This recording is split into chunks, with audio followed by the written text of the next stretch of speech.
Michezo live. Cheki sasa. Hello mwana michezo, karibu katika channel yetu ya Michezo Live.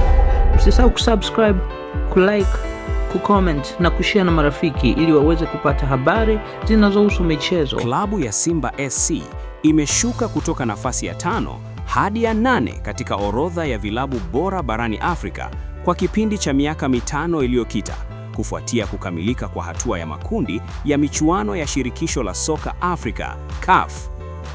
Mabadiliko hayo yanaakisi ushindani mkubwa unaoendelea miongoni mwa vigogo wa soka la Afrika, ambapo kila msimu ushindani unazidi kuwa mkali na tofauti ya alama kuwa ndogo kati ya timu zinazoania nafasi za juu. Kwa mujibu wa takwimu hizo, Simba imekusanya pointi 38, idadi inayoiweka nyuma ya klabu kadhaa zilizofanikiwa kudumisha mwendelezo mzuri wa matokeo katika misimu ya hivi karibuni. Hali hiyo imechangia kushuka kwa wekundu hao wa Msimbazi, ambao katika miaka ya karibuni walionekana kupiga hatua kubwa kwenye anga za kimataifa.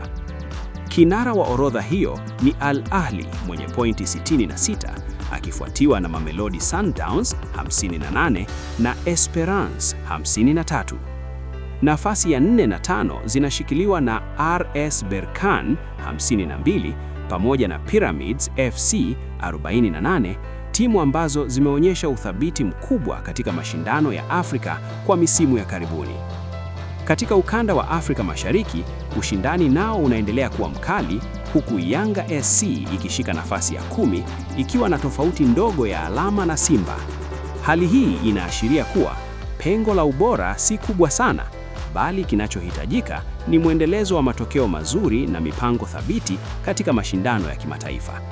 Kwa ujumla, kushuka kwa Simba ni pigo, lakini pia ni somo muhimu kuhusu umuhimu wa uthabiti, uwekezaji sahihi na maandalizi ya muda mrefu katika michuano ya CAF.